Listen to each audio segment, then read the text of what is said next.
Assalamualaikum warahmatullahi wabarakatuh. Semangat pagi. Pada video pembelajaran hari ini kita akan mempelajari matriks dan penerapannya, khususnya pada bidang produktif, teknik otomasi industri, juga di teknik instalasi listrik. Sebenarnya apa sih penerapan matriks itu? Oleh karena itu, ayo kita pelajari. Sebelumnya, perkenalkan, saya Ibu Ananda Amalia Ahmad dari SMK Negeri 1 Tanjung Palas Timur. Pada materi matriks ini, yang akan kita pelajari adalah konsep matriks, jenis matriks dan kesamaan matriks, operasi matriks, determinan matriks, informatriks, serta penerapan matriks pada mata pelajaran produktif. Apa itu matriks? Matriks itu sendiri dalam matematika merupakan kumpulan bilangan, simbol, atau ekspresi berbentuk persegi panjang yang disusun menurut baris dan kolom. Adapun bilangan-bilangan yang terdapat pada suatu matriks disebut dengan elemen atau disebut juga anggota dari suatu matriks. Jadi, elemen adalah elemen-elemen yang mendatar, sedangkan kolom itu adalah elemen yang menurun. Ada beberapa jenis matriks, diantaranya matriks persegi jika jumlah baris dan kolomnya sama, matriks kolom jika hanya memiliki satu kolom, matriks baris yaitu matriks yang hanya memiliki satu baris, matriks nol jika semua elemennya bernilai nol, matriks diagonal, matriks identitas, dan matriks segitiga yang dibagi menjadi segitiga bawah dan segitiga atas. Untuk operasi matriks itu dibagi menjadi 4: penjumlahan matriks, pengurangan, perkalian skalar dengan matriks, dan perkalian matriks dengan matriks. Untuk penjumlahan matriks, jika ada dua matriks A dan matriks B memiliki ordo yang sama atau M kali N, maka jumlah kedua matriks yang dinotasikan dengan A plus B adalah suatu matriks baru yang membentuk matriks C, juga berordo M kali N dengan setiap I dan J. Untuk operasi penjumlahan matriks, kita hanya tinggal menambahkan setiap elemen-elemen yang bersesuaian di kedua matriks tersebut. Begitu juga dengan pengurangan matriks. Jika matriks A berordo M kali N dan B M kali N, maka operasi pengurangan matriks adalah dengan elemen-elemen yang bersesuaian. Untuk perkalian suatu bilangan real atau skalar dengan matriks, maka nilai skalarnya kita kali untuk setiap elemen di matriks tersebut. Untuk lebih mudahnya, kita kerjakan contoh soal berikut. Misal ada dua matriks, matriks A dengan elemen 1, 2, 5, 4, 6, 9, matriks B elemennya 10, 12, 13, 15, 17, 21. Tentukan operasi A ditambah B dan A dikurang B. Adapun penyelesaiannya, kita operasikan untuk elemen-elemen bersesuaian. Artinya, untuk matriks A, baris pertama, kolom pertama, kita operasikan dengan baris pertama, kolom pertama di matriks B. Seperti elemen 1, itu kita tambah dengan elemen 10 pada matriks B. Begitu juga dengan 2 ditambah 12, 5 tambah 13, 4 ditambah 15, 6 ditambah 17, 9 ditambah 21. Maka akan membentuk matriks baru dengan elemen-elemen 11, 14, 18, 19, 23, dan 30. Begitu juga untuk operasi pengurangan, maka akan didapatkan hasil negatif 9, negatif 10, negatif 8, negatif 11, negatif 11, dan negatif 12. Untuk contoh soal berikutnya, misalkan A 1023, B 10 1089. Hitunglah 3B dikurang 4A. Untuk menyelesaikannya, kita ketahui skalarnya adalah 3 dan 4. Untuk operasi 3B itu adalah perkalian skalar dengan matriks. Jadi 3 kita kalikan semua elemen pada matriks B. Sedangkan dikurang 4, 4-nya juga kita kalikan untuk setiap elemen pada matriks A, sehingga didapatkan hasil 0, 0, 16, 15. Soal berikutnya, diketahui matriks A, 2B, C, X itu sama dengan 4, 3A, negatif B, 2C. Tentukan nilai X-nya. Jika kita perhatikan, ini adalah konsep kesamaan matriks. Jadi kita melihat elemen-elemen yang bersesuaian. Seperti A itu sama dengan 4, 2B sama dengan 3A, C sama dengan negatif B. Sehingga untuk menentukan nilai X, kita harus mencari variabel A, B, dan C terlebih dahulu. Dengan cara 2B sama dengan 3A, kita substitusikan nilai A ke dalam persamaan tersebut, sehingga mendapatkan 2B sama dengan 3 kali 4. Adapun nilai B adalah sama dengan 6. Setelah itu, kita mencari nilai C dengan cara substitusikan nilai B ke dalam persamaan C sama dengan negatif B, sehingga didapatkan nilai C sama dengan negatif 6. Sehingga untuk mencari X-nya adalah kita substitusikan nilai C ke dalam X sama dengan 2C, karena elemen X itu bersesuaian dengan elemen 2C, sehingga nilai X adalah negatif 12. Pembahasan selanjutnya adalah determinan matriks. Untuk determinan matriks ordo 2x2 dengan elemen A, B, C, D, jadi nilai determinan matriksnya adalah A dikali D dikurang B kali C. Sedangkan untuk matriks ordo 3x3 ada dua cara yang dapat digunakan untuk menentukan determinan tersebut. Adapun caranya adalah menggunakan aturan Sarus atau menggunakan metode minor cofactor. Untuk aturan Sarus, cara penyelesaiannya adalah pertama, kita tulis matriksnya secara lengkap, lalu kita tambahkan kolom pertama dan kolom kedua. Setelah itu, untuk diagonal utamanya kita kali dengan jumlah notasi positif, dikali lalu dikurang untuk diagonal kebalikannya. Dan metode minor cofactor, misalkan matriks A ditulis dengan AIJ, minor elemen AIJ yang dinotasikan dengan MIJ adalah determinan setelah elemen-elemen baris ke I dan kolom ke J dihilangkan. Misalnya, dari matriks A 3x3 kita hilangkan baris kedua kolom ke 1, sehingga membentuk matriks A12, A13, A32, A33. Untuk lebih jelasnya, kita bahas contoh soal berikut. Tentukan determinan dari matriks A 3, 4, 0, negatif 2, 1, 5, negatif 1, negatif 3, 2.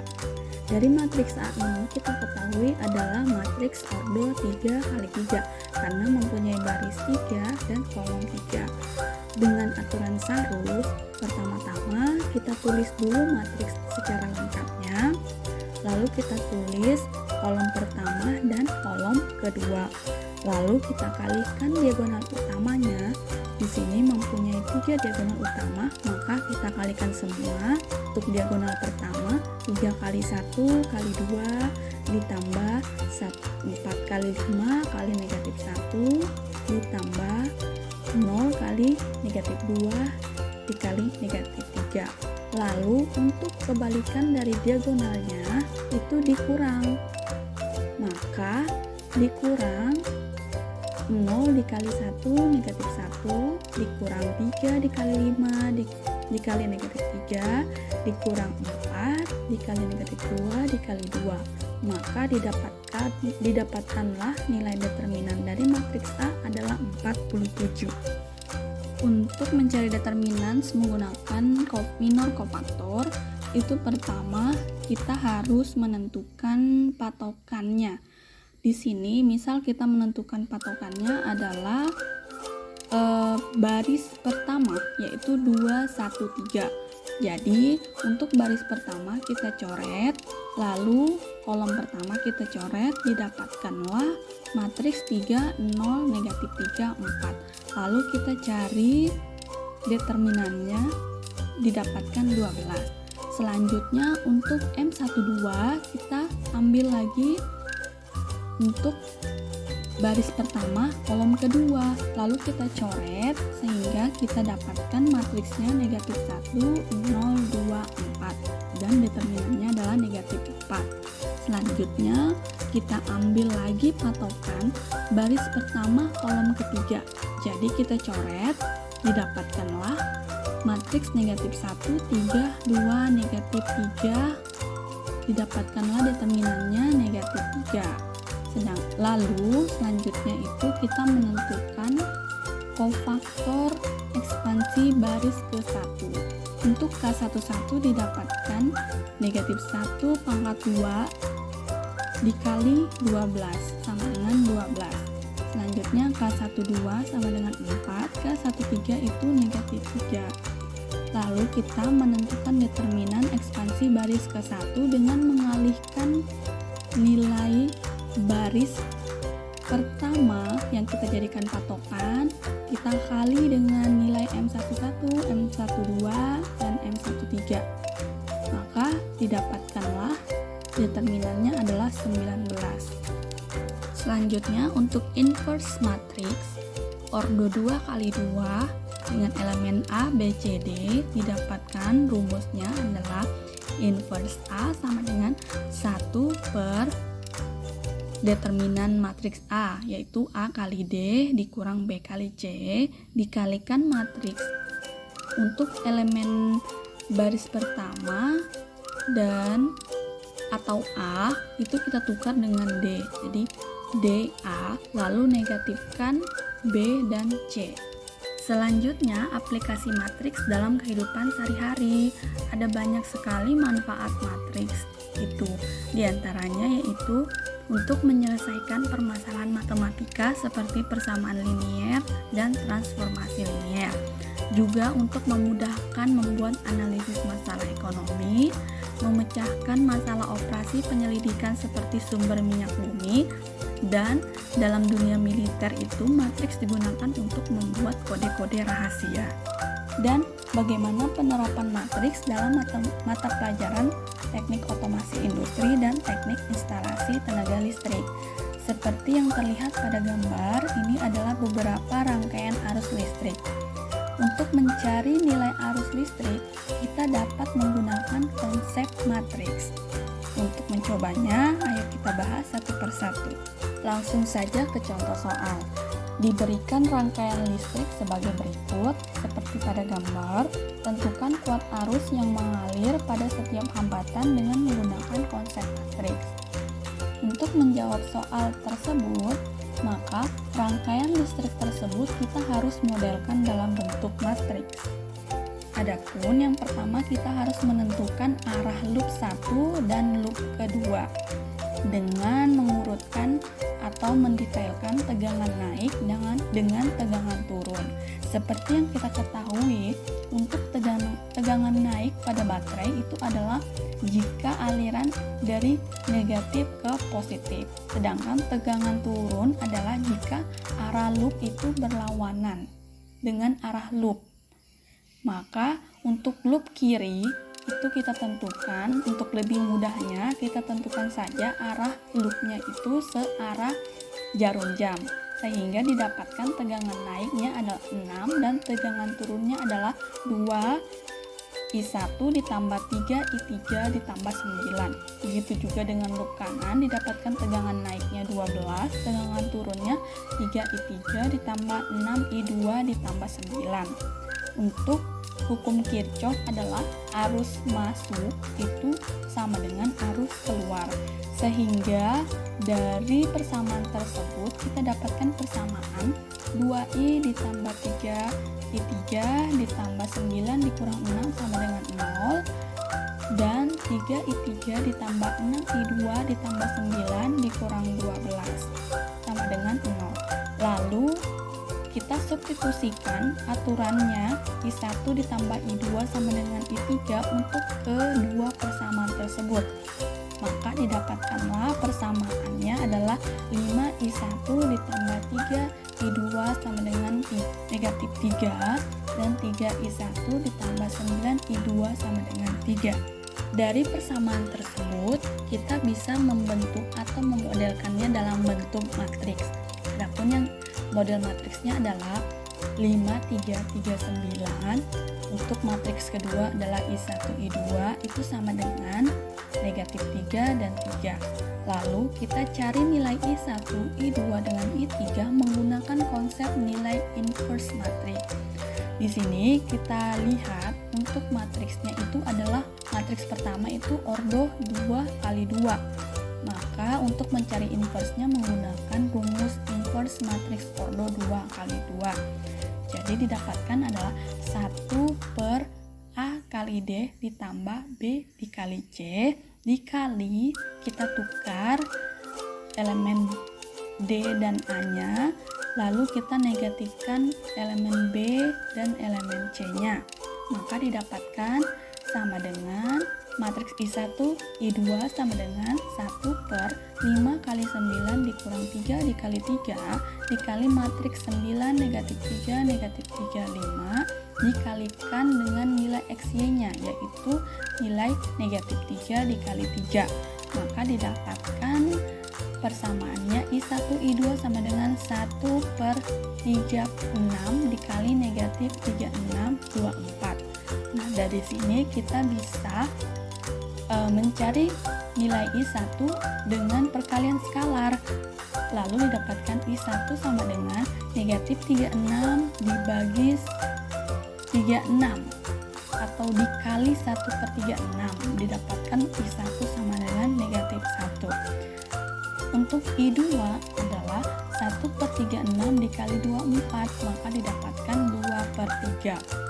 Dari sini kita ketahui I1 adalah negatif 1, I2 adalah 2 per 3. Sedangkan untuk I3 berdasarkan hukum Kirchhoff tersebut, I1 ditambah I2 sama dengan negatif 1 ditambah 2 per 3 hasilnya negatif 1 per 3. Jadi didapatlah nilai I1 atau arus 1 itu adalah negatif 1, I2 itu 2 per 3, dan I3 adalah negatif 1 per 3.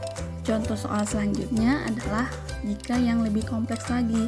Jika di dalam sebuah rangkaian kerja elektronika seperti gambar di samping, maka tentukanlah arus listrik pada tiap-tiap resistor untuk rangkaian tersebut.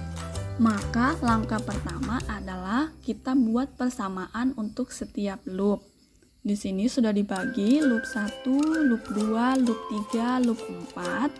Itu seperti cara yang pertama itu kita menentukan persamaan tersebut dengan mencari tegangan turun dan tegangan naiknya.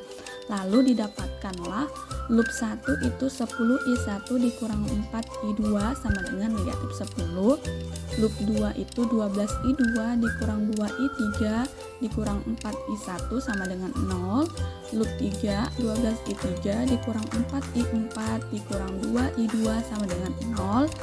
Sedangkan loop 4 adalah 10I4 dikurang 4I3 sama dengan 10. Kemudian kita buat sistem persamaan linier dari 4 persamaan tersebut. Diperoleh dari hukum Kirchhoff adalah seperti berikut. Lalu dari 4 persamaan tersebut kita membentuknya atau memodelkannya dalam bentuk matriks, sehingga didapatkan bentuk matriksnya adalah seperti berikut. Dengan menggunakan konsep sistem persamaan linier dan matriks, kita akan mendapatkan I1, I2, I3, dan I4. Banyak cara untuk menyelesaikannya. Salah satunya adalah kita menggunakan metode Cramer. Pertama, kita harus cari dulu determinan A, determinan A1, determinan A2, determinan A3, dan determinan A4. Pertama, kita mencari determinan A menggunakan konsep minor kofaktor. Kita jadikan baris pertama sebagai patokan. Dengan mengikuti konsep negatif, positif, maka untuk baris pertama, kolom pertama didapatkan matriks 12, negatif 2, 0, negatif 2, 12, negatif 4, 0, negatif 4, 10. Lalu kita ambil kolom kedua patokannya, lalu kita tutup baris pertama dan kolom kedua sehingga didapatkan matriks sebagai berikut untuk 0 dan 0. Tipsnya itu untuk mencari patokannya itu kita cari yang jumlah elemen yang bernilai 0 itu yang lebih banyak sehingga memudahkan perhitungan kita. Sehingga didapatkan nilai determinan A adalah 10.416. Selanjutnya kita mencari determinan A1, A2, A3, dan A4-nya. Metode Cramer itu adalah mengganti koefisien X-nya atau koefisien yang dicari dengan nilai variabel di sebelah kanan. Contohnya untuk determinan A1, variabel baris atau kolom pertama kita ganti dengan variabel yang paling kanan. Yang paling kanan tadi negatif 10, 0, 0, 10. Kita ganti dia menjadi kolom pertama. Sehingga untuk mencari nilai determinan A1-nya, kita cari menggunakan konsep minor kofaktor, didapatkanlah nilai determinan A1 adalah negatif 11.760. Begitu juga dengan determinan A2, A3, dengan A4. Dengan cara yang sama, kita ganti variabel yang dicari dengan variabel yang sebelah kanan.